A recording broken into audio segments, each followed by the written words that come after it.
We actually have two speakers to talk about hormone therapy for both women and men. And this is an area the planning committee talked a lot about this. We just need to know more updated, especially estrogen and of course testosterone too. So our first speaker is Amanda Clark. Amanda is a professor emeritus at Oregon Health and Science University. We were there together for many years and I never met her, but we were in different paths. And she's going to give us an update on estrogen related to bone. Good morning. I'm very happy to be with you here today in Santa Fe. So I'm going to talk about estrogen and osteoporosis. Here are my disclosures. I'm going to talk to you about the changes in the evolution of the data since the Women's Health Initiative that's allowed us to be more liberal in our willingness to prescribe hormone therapy for menopausal symptoms. But I'm also going to take you back to studies in the 90s, which is where we have to go to really understand the effects of estrogen on bone, because it hasn't been studied in the last 25 years. In terms of providing information about indications, how to prescribe, I'm not going to be able to address that today, but I've put slides to help you with that in the PDF version of the presentation. So I'm going to anchor my presentation around this case, which is an idealized case of a very healthy 50-year-old woman who has typical menopause symptoms. So she reports hot flashes and night sweats, which have been ongoing for 2 years and worsening. She now has disrupted sleep that results in fatigue and difficulty concentrating during the next day. She's tried lifestyle measures without relief. Her menstrual irregularity started about 2 years ago, and she reports lighter and less frequent menses, with her last menstrual period being 8 months ago. Her contraception is a tubal ligation. Her medical history shows no important health concerns.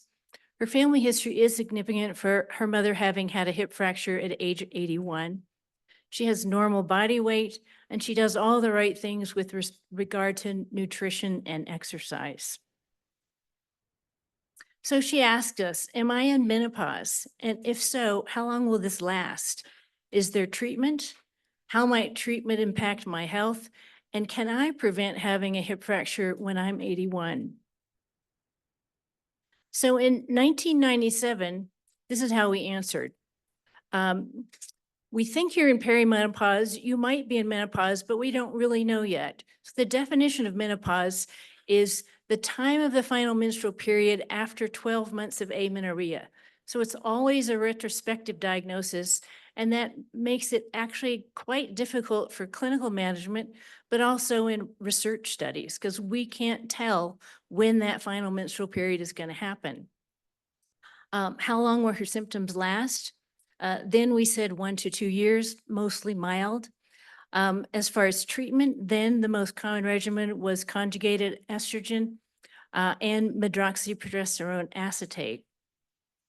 And we did a very good job with treating symptoms. There was a 75% reduction in frequency of hot flashes, less severity in the remaining hot flashes that happen, improved sleep, and improved quality of life. So we've known that for a very long time. In terms of impacting her health, we would have said, we can decrease your risk of heart disease by 50%, so it's good for your health, and we know that it prevents bone loss. And we had no reason to think that we would need to stop hormone therapy. We called it replacement therapy. We thought women probably needed it for life. So yes, we said we can prevent, likely reduce your risk of having a hip fracture. The data that we had in 1997, we had good data about bone. The PEPI trial had come out, and it showed that conjugated estrogen alone or with a couple of different progestins improved BMD both at the spine and the hip compared to placebo. In terms of the heart disease reduction, we only had observational studies, but we had very many of those, and it showed that 50% reduction in heart disease in hormone therapy users. We also noted, though, that healthy women tended to use hormone therapy. As to breast cancer, there was concerns, but little data. And these were the reasons why the Women's Health Initiative arms for hormone therapy were initiated in 1996 to definitively answer these two questions. So while this was underway, there were further studies to look at how estrogen affects bone. So the EPIC study was a prevention study to look at, to compare estrogen versus alendronate as preventive measures for osteoporosis. So this looked at women who were 6 months, from 6 months past their menopause time with a mean of 6 years. And we compared two regimens of estrogen to prevention doses of alendronate. And you'll see the alendronate values in purple and the hormone therapy. Groups are in aggregate here. For alendronate, it's just the 5 milligram dose. And you see that they have similar responses and both show meaningful gains in bone mineral density. The study was continued to look at the discontinuation of the agents. And so first we look at estrogen and we see a very rapid off effect with return to baseline in 1 year and falling below baseline and heading more toward placebo at 2 years. So this translates to a loss of approximately 6% in the first year off of estrogen therapy and 7.7% total. And I want you to remember that because we'll come back to that when we look at SWAN data later. For alendronate, we see the typical delayed off effect that we're all familiar with. So we wondered if we could prevent that rapid loss that happens when we discontinue estrogen, and it turns out that we can. So I'm showing you two studies. The graph on the left is a comparison of alendronate 10 milligrams daily with placebo given immediately after cessation of hormone therapy. And we see gains with alendronate and then the drop off as expected with placebo. The chart on the right is a comparison of alendronate and raloxifene. Alendronate, again, prevents the loss and even provides gains, whereas raloxifene can't quite keep up with alendronate for this purpose. So at that time, we thought we were well on our way to thinking about osteoporosis as a preventable disease, particularly with estrogen. So the WHI was ongoing, and I don't want to dwell on this a lot because you know the results of this, but I just wanted to point out a few things. This was an incredibly large study. It was essentially two studies. For women who had their uterus intact, there was E plus P compared to placebo, and for women who had had a hysterectomy, there was an E alone trial, each compared to placebo, with very large numbers of women. Both studies were ended early because of safety concerns, but the E plus P arm had an average exposure of 5.2 years, and the E alone an average exposure of 6.8 years. Because of the large study, we could answer the two primary questions, but also look at a lot of other chronic conditions. And it's very important to point out that this was not a study of menopausal symptoms. All of these women were past their menopause, and for many of them, very well past the menopause with an average age of 63 and an ages of enrollment from 50 to 79. And the initial reports in 2002 were met with a publicity storm. Most of us who were in practice then remember that day because our phones were ringing off the hooks with women who were frightened, wanting to know, what do I do? So when you look at all those headlines, I'll point you to the one in the top left, which is the actual most factual one, and that is that the true degree of therapy risk was lost in the clamor of the commentary. So this table shows you the results of the initial results of the WHI for both trials. In the middle, you see the E plus P results, and on the right, the E alone results. The statistically significant results are shown in blue. And I don't want to focus on the details, but I want you to look at the columns that show the absolute risk per 10,000 women. We consider an adverse effect of 10 in 1,000 to be rare. And so these are very small differences. So because the Women's Health Initiative was huge, it could show very small differences with statistical significance. And much of the clamor that happened about the WHI was probably due to two main facts. One, we expected prevention for cardiac disease of 50% or at least something, and instead we found increased risk. And now, for the first time, we had absolute numbers to show that indeed hormone therapy is associated with an increase in breast cancer. However, it's small. So in 2002, we answered slightly differently. The definition of menopause was unchanged. We still thought symptoms lasted only for 1 to 2 years and were mild. That's how I was taught. And so we thought women could just tough it out with lifestyle changes. We had nothing else to offer them in terms of how treatment might impact health. Hormone therapy was deemed dangerous, that the risks outweighed the benefits, and we couldn't do it. In terms of her question about preventing a hip fracture, we knew more clearly now that the hormone therapy benefits are only present on therapy and can be short-term, and bisphosphonates were now available. General measures were the recommendations with the DEXA screen at age 65. So back in 1997, when we thought hormone therapy was great for everyone, OBGYN doctors were quite comfortable to think of ourselves as osteoporosis doctors. After WHI, we quit thinking about that. Bisphosphonates, we don't do those drugs. That's for you guys. And so there was a disconnect from estrogen and osteoporosis because of that for our specialty. But I think your specialty also stopped thinking about estrogen at that time. And not only did prescriptions for hormone therapy plummet, but education in primary care and OBGYN we stopped teaching menopause care. And so for those of you in the audience who trained after 2002, it's highly likely that you got very little education about menopause and how to prescribe hormone therapy if you were going to do it. So since then, there have been several key studies that have modified our impression of those initial results, and I'm going to review those now. So the WHI showed us a very important fact about estrogen and osteoporosis that we hadn't known before, and that is that estrogen therapy can prevent fractures in women who don't have osteoporosis. The baseline prevalence of osteoporosis in the trial was about 5%. That's a little lower than you'd expect in the population, but these were healthy women. And we saw a reduction in hip fracture of 33%, a vertebral fracture 32%, and of all fractures in total of 24% for the E plus P arm, and very similar results not shown for the estrogen alone arm. There was no interaction with any of the risk factors that we typically think of for fracture.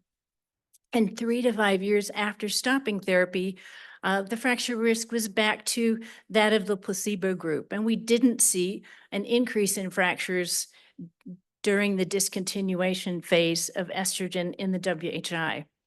But because we thought hormone therapy was dangerous, it was like, well, that's nice to know, but we can't really use it.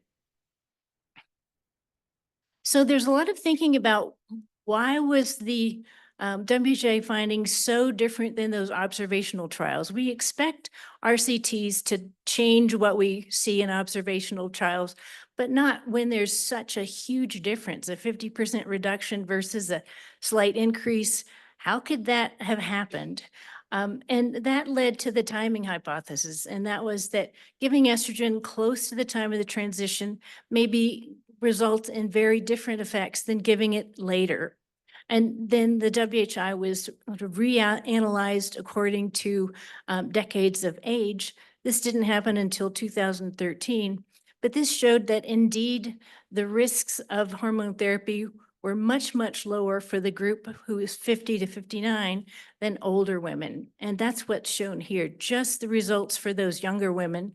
On the top, you see estrogen alone. On the bottom, estrogen plus progesterone. The red bars indicate risk, the blue bars indicate benefit, and that dotted red line across is the rate of 10 per 10,000, and that is rare events. And so all of the risks are in the rare category. For estrogen alone, there's clearly more blue than red. For E plus P, they're balanced. In addition to looking at the age difference, we find that we think we can mitigate many of these risks by using transdermal estrogen. We avoid the first pass effect, and we don't raise coagulation factors that would increase the risk of venous thromboembolism. And by early initiation of therapy, we've learned that we can reduce the progression of atherosclerosis. So the timing hypothesis was tested with a trial called the ELITE trial that looked at early administration of hormone therapy versus late. So the early therapy was within 6 years. The late therapy was after 10 years. We didn't look at cardiac events, but instead an intermediate outcome of carotid intima media thickness by ultrasound. The chart shows the results. So for the early administration, which is shown in the darker green, there was a reduction in the progression of atherosclerosis, but we did not see this for the women who received it later. So that leaves the primary concern that we still have about hormone therapy in that sphere of breast cancer. So the WHI is the only randomized trial that was large enough to give us statistically significant results about hormone therapy. And that showed an attributable risk of 1.28, which translates to 3 cases, additional cases per 5,000 women years of use. We know that that risk is greater with E plus P versus estrogen alone. In terms of counseling women, this is the part we struggle most with, but I find it helpful to describe that the magnitude of risk is similar to things that we take in stride on a regular basis, and that would be alcohol use of 1 to 2 drinks per day. I didn't overhear anyone worrying about breast cancer at the cocktail party earlier this. And also to contrast to other known cancer risks of lung cancer with smoking and endometrial cancer with unopposed estrogen, those relative risks are 26 and 10, way greater than the 1.28 that we see with estrogen. Another important study to tell you about is the study of women's health across the nation, often referred to as the SWAN study. And this was a longitudinal observational study to look at what really happens to women and their health during menopause. So this enrolled 3,300 women, community dwelling, multiracial ethnic women, and they had annual assessments of symptoms, physical exam parameters, various labs that were conducted annually over 20 years without any interventions.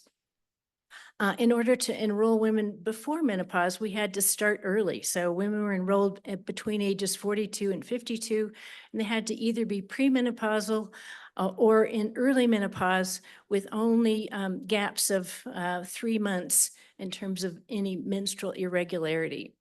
And a subset of those women had regular testing of BMD. So what we learned about symptoms from the SWAN study was that 80% of women experienced them. And instead of that 1 to 2 years that we've said for years, the median duration of vasomotor symptoms is 7.4 years. So that's too long to tell women to just grin and bear it. We noted racial ethnic differences such that Asian women have shorter duration and Hispanic and Black women have longer duration compared to white women. The typical pattern for hot flashes is to be distributed across the final menstrual period. So 3.5 years before the final menstrual period and 3.5 years after, but there's a lot of individual variation. And of note, when this study was conducted or ended 13 years after the final menstrual period, 25% of women still had hot flashes, indicating that there may be women who need very long duration of therapy and perhaps lifelong to control their hot flashes. So based on this, the recommendations for hormone therapy were changed. And then the new recommendation is that when hormone therapy is initiated before age 60 or within 10 years of menopause for treatment of symptoms, the benefit risk ratio is favorable. And the mantra that we went by for so many years is no longer the lowest dose for the shortest period of time, but the appropriate dose by the appropriate route for the appropriate length of time. So SWAN told us a lot more about bone than we had known before. This is looking at the BMD changes across the menopause transition with spine on the left and femoral neck on the right. The black line in the middle shows you the final menstrual period. We now know that the accelerated bone loss that happens during the menses begins 2 years before and continues 2 to 3 years after. And the loss over a 10-year period of time is 10 to 12%, which is equivalent to 1 T-score on average. The blue line shows you when we can diagnose menopause, that 12 months of amenorrhea. So much of that bone loss has already happened by the time that we officially diagnose that menopause has happened. SWAN also looked at architecture with trabecular bone score. So on the right is the chart that I showed you before, bone mineral density. On the left, trabecular bone score. And again, we see that start to decrease 2 years before the final menstrual period and to continue for several years afterward. I'm going to superimpose the hormonal changes. Again, these are all aligned around the final menstrual period, and it shows what we would expect, that estrogen goes down, NTX goes up, and FSH goes up. And these averaged curves make it look like we could just measure those factors and be able to predict when the accelerated bone changes would happen. But that turns out not to be true because of so much individual variation in these hormones for individual women, but across their cycles or lack of cycles that are happening at this time. So this one's a little bit more complicated, but it was another very important thing from SWAN is they looked at the BMD prior to the onset of menopause, which would be as close as they could come to the peak bone density that women have in midlife. And then they looked from FMP -1 to FMP +5. So over 6 years, they measured the rate of decline of bone BMD. And then based on this, they looked at incident fracture following that time. So at the starting BMD was found at age 49, and this corresponded to a T-score of 0.23, which we would expect. That would be the average at peak midlife. And then after that 6 years of loss, the T-score was minus 0.76, and women were age 57 when they started looking at the incident fracture rate. So what they found from this is that looking at starting BMD for each drop of 1 standard deviation in BMD from peak, the fracture rate increased by 78% in that period. The median period of watching was 6 years. So this would be for women starting at age 57 and looking out 6 to 12 years, that we're already seeing changes in fracture at both ages and BMD scores where we're not typically worried about fractures.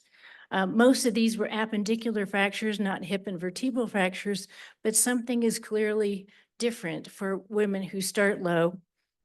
They also looked at the rate, and for each increase of 1% in the rate of bone loss during this time, there was a 56% increased risk of fracture.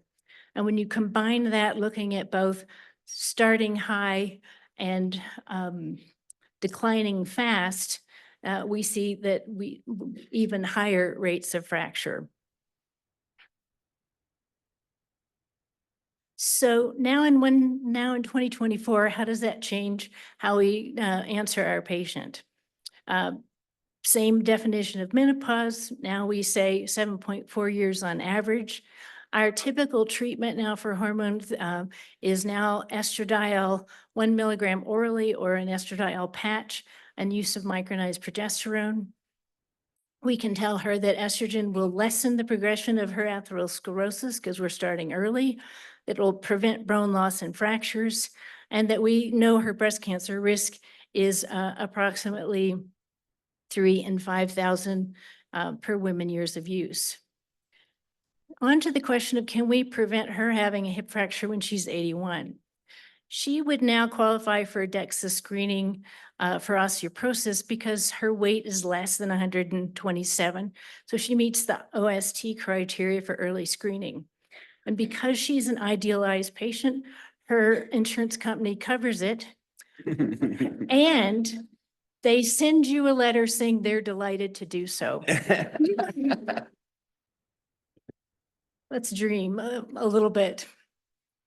So we get back her results. Her BMD is minus 1.5 at the spine and minus 1.3 at the hip. We don't know where she is on those curves that I just showed you because we don't know when her final menstrual period will be.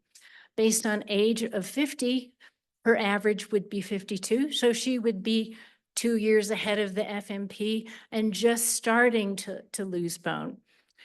If she doesn't have another period for 4 months, she's already passed her FMP and she's already lost probably half of what she's going to lose over her menopause transition.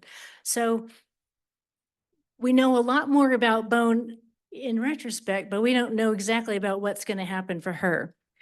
If we start hormone therapy, we know that we will maintain her bone mineral density and architecture while she's on therapy and reduce all fractures by 24%.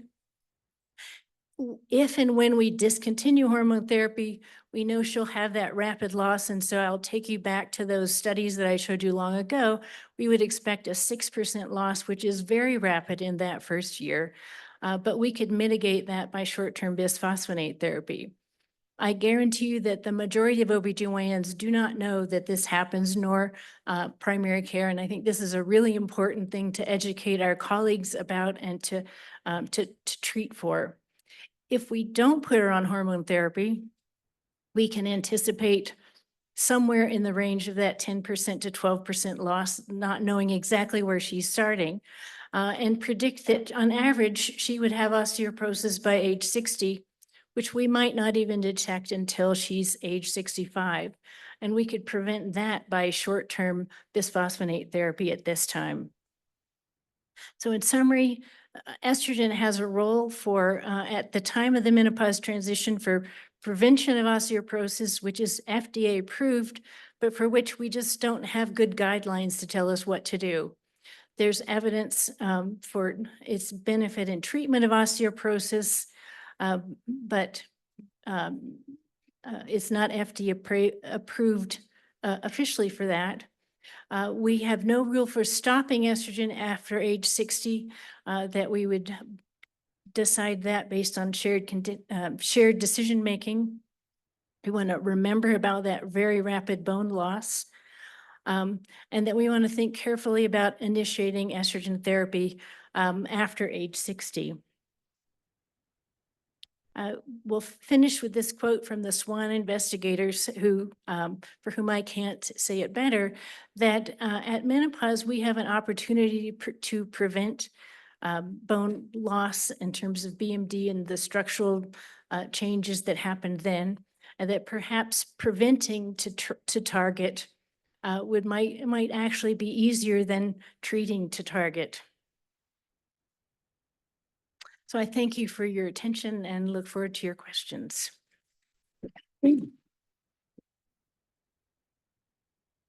Okay, I think we'll take a couple of questions for Dr. Clark, and then we'll move on. And then at the end, I'll ask her to help out with the questions at the end. So microphone on the right. Thank you very much. I'm Robert Bernstein, Santa Fe, endocrinology. Some of my patients have been prescribed, not by me, but been prescribed instead of estrogen plus micronized progesterone, a combination ethinyl estradiol 1 milligram with norethindrone 0.5 milligrams. Could you comment on any advantage or disadvantage of that therapy, please? In terms of symptom control, same. In terms of bone loss, norethindrone probably adds a little bit of additional benefit. And perhaps side effects are less for norethindrone than some of the other progestational agents. Micronized progesterone is very sedating and should always be given at bedtime. So if your patient is struggling with sleep, that might be a benefit, but you want to definitely tell them to not take it during the daytime. Norethindrone acetate doesn't have that effect as much. And so the sort of most often reason that she'd be on that was because she felt better with it. Okay, Microphone on the thank you. left. And I'm sorry, any disadvantage to norethindrone versus micronized progesterone? None that we know at this time. There's a lot of speculation that the various progestins may have different breast cancer risks and that MPA might have been the worst, but we don't really know about that. Thank you very much. Microphone on the left. Hi there, Christy DeSapri, Women's Health, Chicago. Thank you so much, Dr. Clark, for walking us through history, since estrogen was approved in 1942, which I think is the first then bone medication that we had to treat osteoporosis and prevent it. The comment just about the different options for treatment, the Menopause Society had a position statement. Dr. McClung was actually the first author on that in 2021. It has a really nice table of the options that you can use that have been FDA approved and also just research behind those on prevention of osteoporosis. Just a couple comments on the WHI, because I think this is the one area, bone health is the one area that WHI was very positive.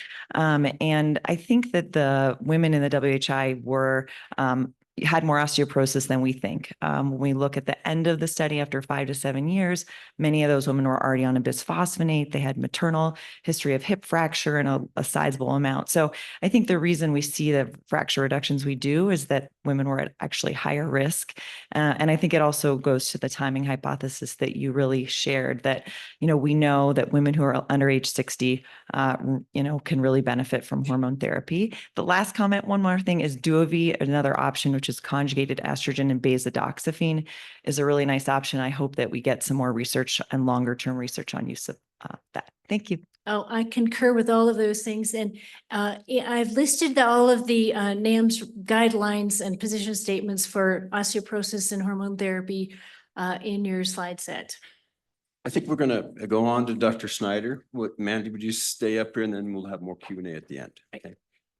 So Dr. Peter Snyder is going to speak to us about testosterone and bone. Dr. Snyder is from the University of Pennsylvania, and I don't know him well, but I've read a lot of his work, and he's a real expert in testosterone.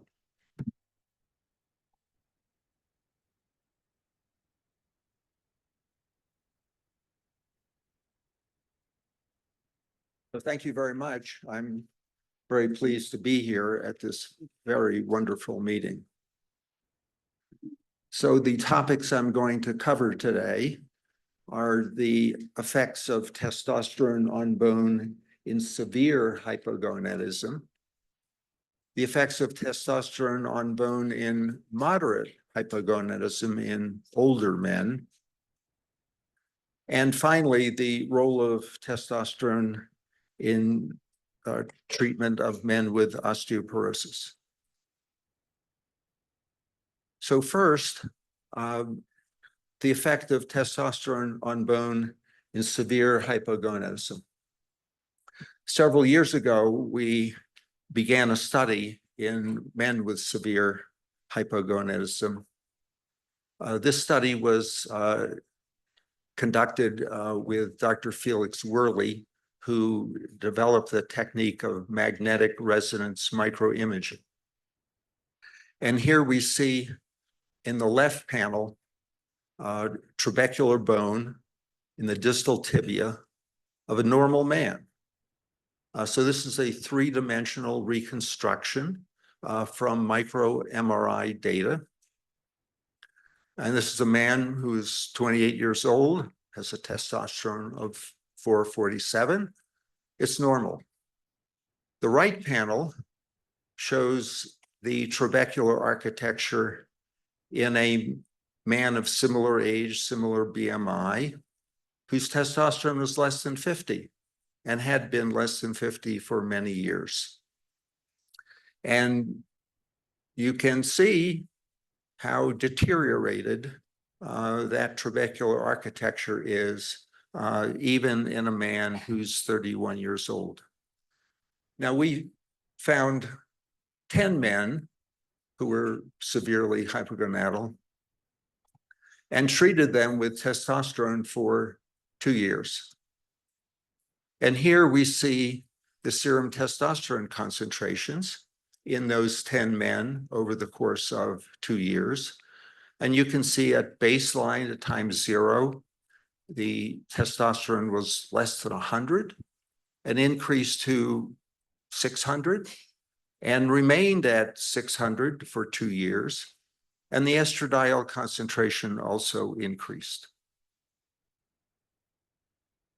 Here we see the effects on areal bone density as measured by DEXA and micro MRI parameters. And you see that under percent change, that areal bone density in the spine increased 7.4%, in the hip 3.8%. Of the micro MRI parameters, bone volume fraction increased 5%. The surface to curve ratio, you can think of surface as being plates and curves being rods. So this is a ratio of plates to rods, increased 11%. The erosion index is also a composite index, and is essentially the inverse of the surface to curve ratio, and that decreased 7.5%.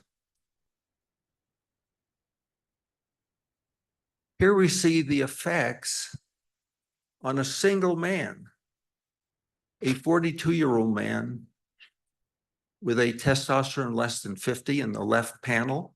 This is before treatment. This is a man whom I first saw when he was 17 years old. He had Kallmann syndrome, had never been treated. I prescribed testosterone by injection, which was the only treatment available then. He didn't like it, so he didn't return. 25 years later, he called up and said, "I want to come back." He was 42. We were just starting the study. I said, "Do I have the treatment for you?" He enrolled. He used the testosterone gel for 2 years. The right panel shows his trabecular architecture. Now, this technique allows you to do this virtual bone biopsy of exactly the same bone sequentially. And you can see the same bone in his distal tibia, and you can see the same structure. There's more of it. So this is an illustration, this study is an illustration that testosterone increases bone density and improves bone architecture in men who are severely hypogonadal. But there aren't enough of these men to study the effect of testosterone treatment on their fracture incidence. But there's another group of men who are made severely hypogonadal, and those are men who have metastatic prostate cancer and are treated with superactive analogs of GnRH. to make them severely hypogonadal as treatment for their metastatic prostate cancer. This slide shows data from a study of Shahinian. It's based on Medicare data of roughly 50,000 men. It shows the time to a fracture-free interval. The top line shows the fracture-free interval in men who had metastatic prostate cancer but did not receive a GnRH analog. Also, almost superimposed is a line showing men who had metastatic prostate cancer and were treated with a GnRH agonist, but only 1 to 4 doses. That's virtually the same. Below that is the line showing the fracture-free interval in men who receive 5 to 8 doses of the analog. And below that, the line shows men who received greater than 9 doses. And that's similar to the effect of orchiectomy. So men who are made severely hypogonadal because they have metastatic prostate cancer have a greater fracture incidence than men who are not made hypogonadal. So I think it's clear that severe hypogonadism has a deleterious effect on bone, and treatment of their hypogonadism will improve bone density and bone architecture. But what about the effect of testosterone on bone in older men who have a more moderate degree of hypogonadism? So that question was addressed in the testosterone trials. The testosterone trials were 7 trials designed to test the hypothesis that testosterone treatment of older men with low testosterone would have any efficacy whatsoever. And one of those 7 trials was the bone trial. And that was performed in a subset of men to determine if testosterone with treatment would increase volumetric bone mineral density of the spine. There were 211 men in the bone trial. Their average age was 72, average testosterone 234, and this trial was conducted at 7 clinical trial sites. They were treated with testosterone or placebo for 1 year. The dose was adjusted to keep their serum testosterone within the normal range. And volumetric bone mineral density was performed by quantitative CT scanning, which was conducted and read by Tony Keaveney and David Copperdile at ON Diagnostics. So here are the results on their serum testosterone concentrations. The left panel shows that at baseline, their serum testosterone was in the low 200s. And by month 3, the testosterone had increased to roughly 500 and was maintained at that level for the year of treatment. The right panel shows that their estradiol concentrations also increased. Here are the effects on volumetric bone mineral density of the spine. The left pair of bars shows trabecular volumetric bone mineral density, and you can see there's an increase in volumetric bone mineral density of trabecular bone in the spine by 7.5%. Peripheral bone, which is largely cortical, also increased. Estimated bone strength could also be performed by this technique by finite element analysis, and the results are similar to these. The effect on the hip was not as great, but was still significant.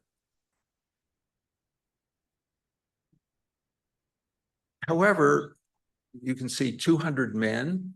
200 men is certainly not sufficient to determine if testosterone improved the fracture incidence.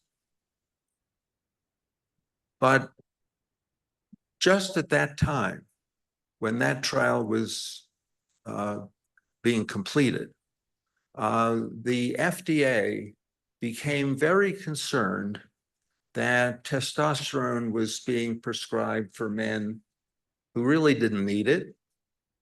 And they were concerned that testosterone treatment of older men for no good reason would increase their cardiovascular risk.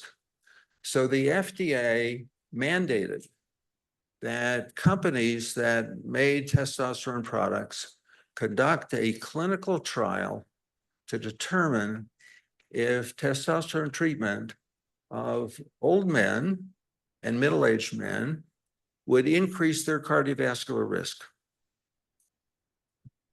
And that led to the TRAVERSE trial, which was done, as I said, to implement the mandate of the FDA with the primary aim to determine if testosterone treatment of middle-aged and older men would increase the risk of major adverse cardiovascular events. That's MI, stroke, and cardiovascular death.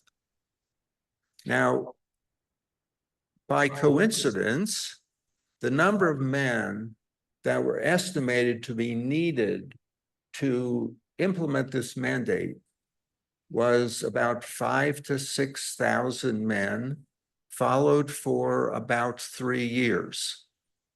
And it just so happens that that was the number of men and the duration of time that we thought it would take to determine if testosterone decreased fracture risk.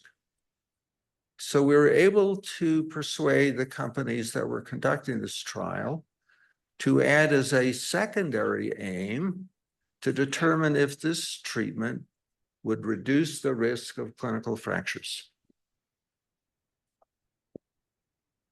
So here's the design of the TRAVERSE trial. It was randomized, placebo-controlled, men 45 to 80. Serum testosterone had to be less than 300 on 2 different mornings. They had one or more symptoms of hypogonadism and a history of cardiovascular disease or cardiovascular risk factors. They were treated with testosterone gel or placebo gel for the duration, for as long as they would stay in the trial. And they were assessed for fractures.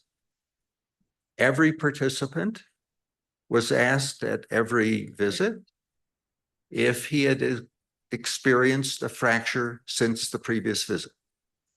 And if he said yes, then the medical records of that fracture were obtained, scanned into the trial database, and sent to Doug Bauer and his collaborators at San Francisco Coordinating Center to adjudicate. So here are the baseline characteristics of the participants in the TRAVERSE trial. You see there were 5,600 total. The mean age was 63. They were mostly white. By design, many had pre-existing cardiovascular disease and many had many cardiovascular risk factors, but they weren't chosen because they had osteoporosis. And you can see that very few of them were taking an osteoporosis medication at the time of entry. Here are their serum testosterone concentrations during treatment. At baseline, the low 200s. Men treated with testosterone increased to approximately 350 within the normal range. And that was maintained for more than 3 years. The average time that a man stayed in this trial was 3 years. Here are the results. In the testosterone arm, there were 186 fractures reported and adjudicated, only 123 in the placebo arm. Most that were reported as fractures were confirmed as fractures. Some were confirmed not as fractures, and some could not be confirmed one way or the other. Here are the primary results. You see in the top line, the primary endpoint was all clinical fractures. That excludes fractures of fingers, toes, sternum, skull.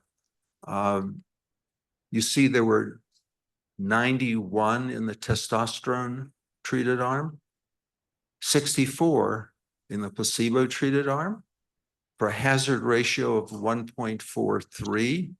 That means 43% more men treated with testosterone had confirmed clinical fractures than men in the placebo treated arm.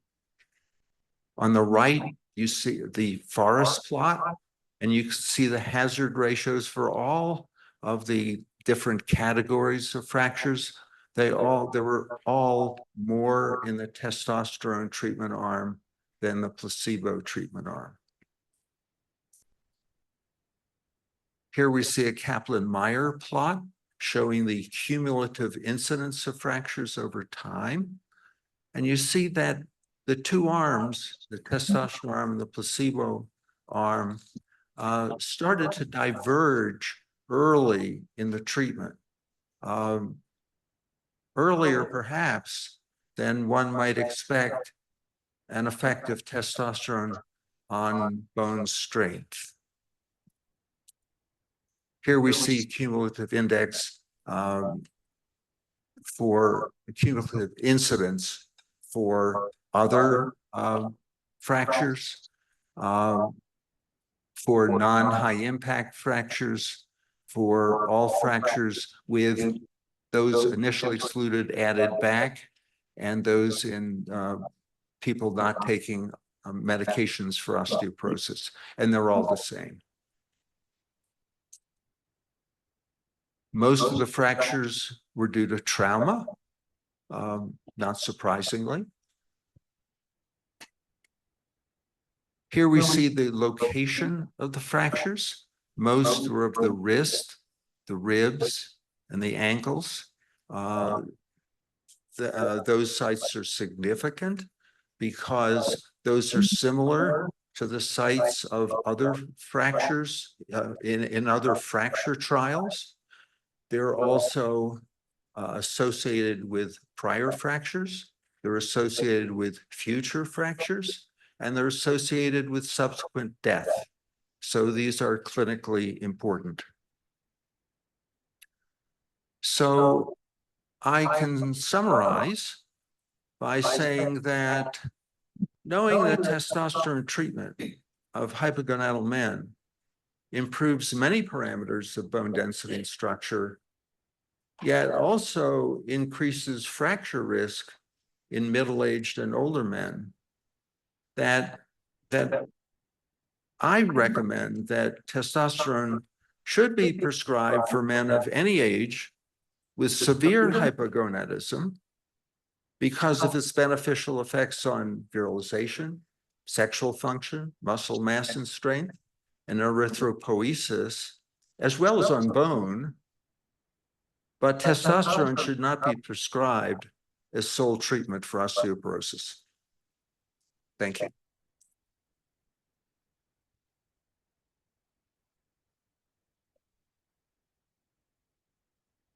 We'll take questions. I can't get this to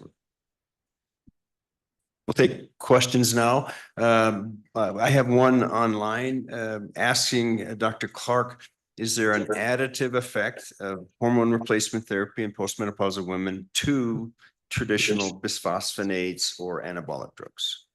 Is there any reason to give both from a bone standpoint?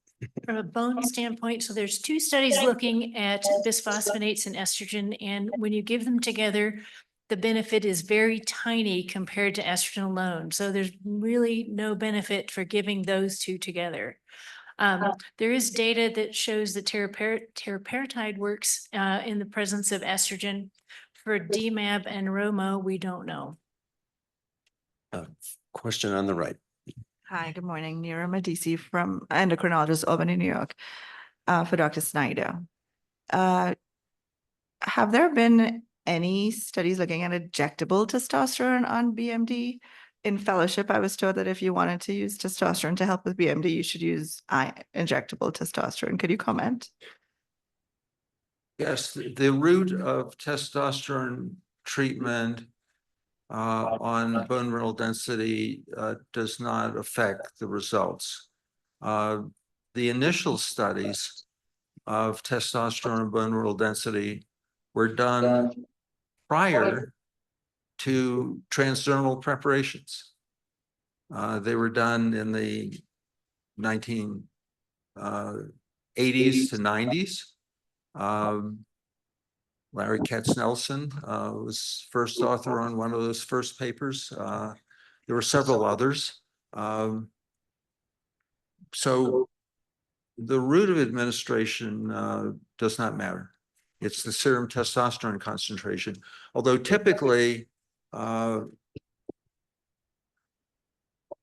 prior studies using injectable testosterone doses, the doses were too high, and the incidence of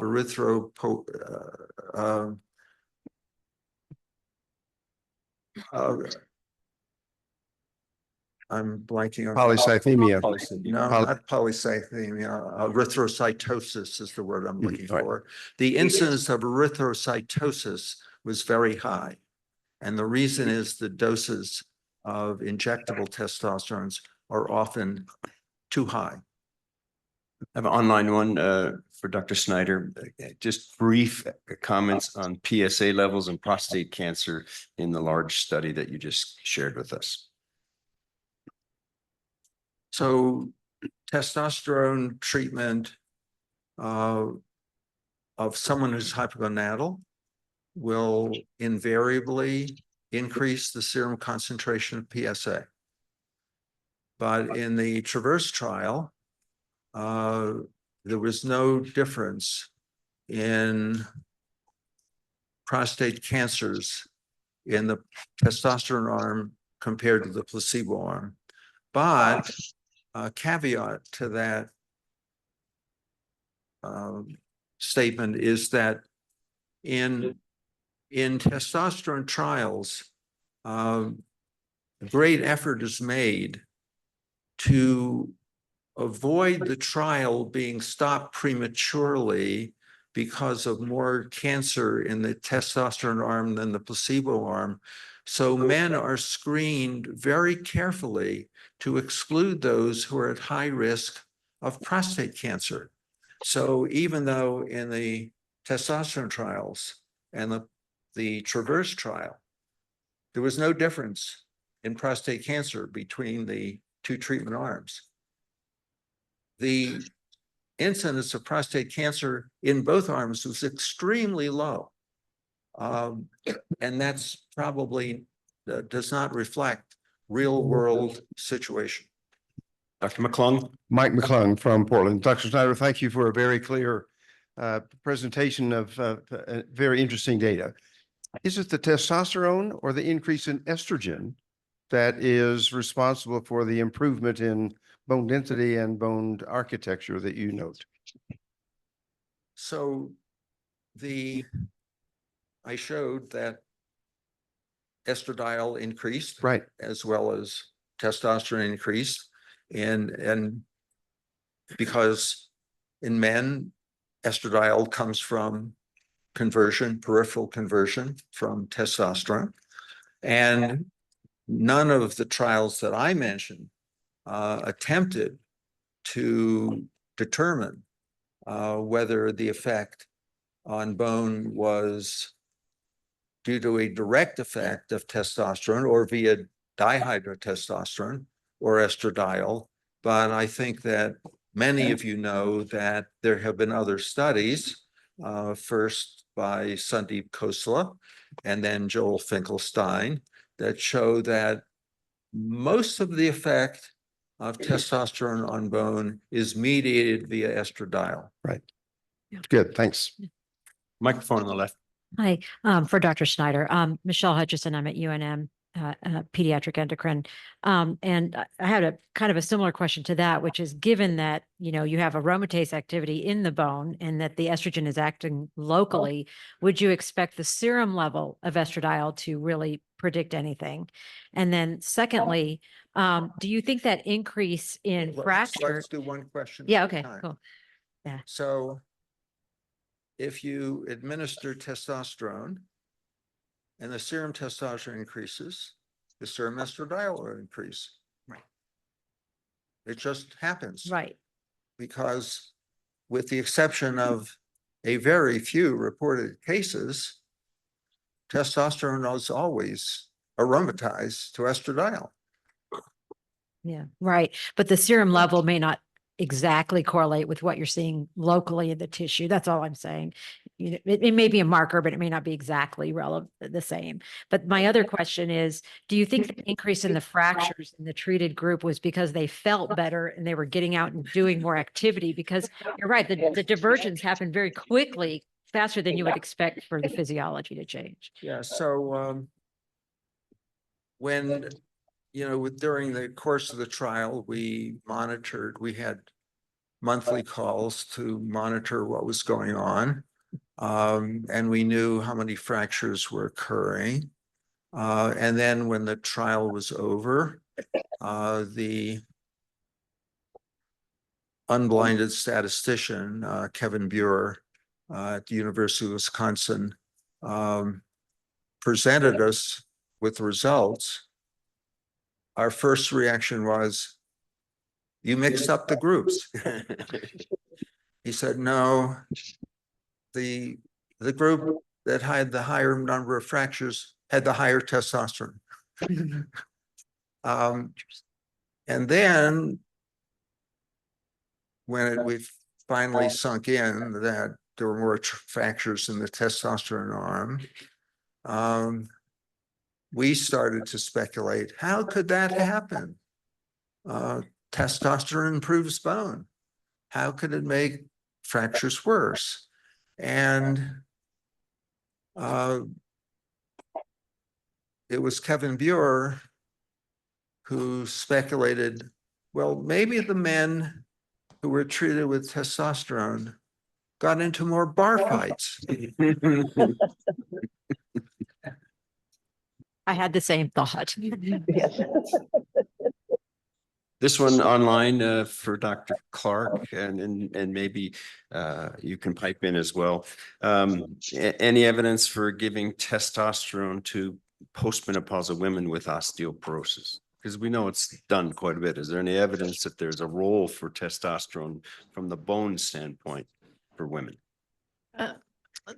There's data that I know of from looking at women with Turner syndrome.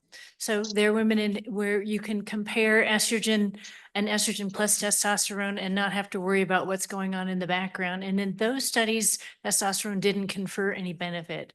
For postmenopausal studies, I'm not all that up to date on the literature, but I know the consensus statement about testosterone doesn't show a benefit to bone.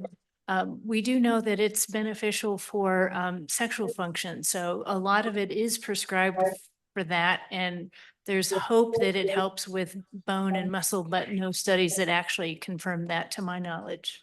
And they might get in more bar fights too. So. Irene Stanchu, Denver. Thank you so much for both presentations. Amazing. I have a question about for Dr. Clark in regard to bioidentical estrogen And how do you feel about that with the data that you presented? A lot of patients think it's more natural than the synthetic ones we're using. Right. So there's two definitions, I think, out there about what is bioidentical. For us in the medical field, bioidentical is what the ovaries produce, which is micronized estradiol and micronized progesterone. In the lay public, that's often considered synonymous with compounded hormones, where someone makes up their own preparation that's just right for that particular patient. And that I am totally against, because we don't know what sort of doses we're getting, and we don't know how to, there's no way to individualize that, but it's very much touted in the lay literature as a more natural and better way. So from studies, we know for bone, estradiol, the bioidentical ones have better lipid profiles, have similar effects for bones, and that's why we've sort of shifted to that. Thank you. Dr. Marcus? Thank you, Peter. That was a really elegant presentation of that. I was unaware of it, and I'm glad to hear how clear the results were with respect to the bone. But as you pointed out, the study was mandated by a look at cardiovascular effects, and I just wonder what you can tell us about that. I was actually instructed not to mention that. But it's easy to give the top line results, which are that testosterone did not increase MACE. The MACE was virtually identical in both the testosterone and placebo arms. Okay, with that nice short answer, we're going to stop the session for a break. We resume at 11 o'clock.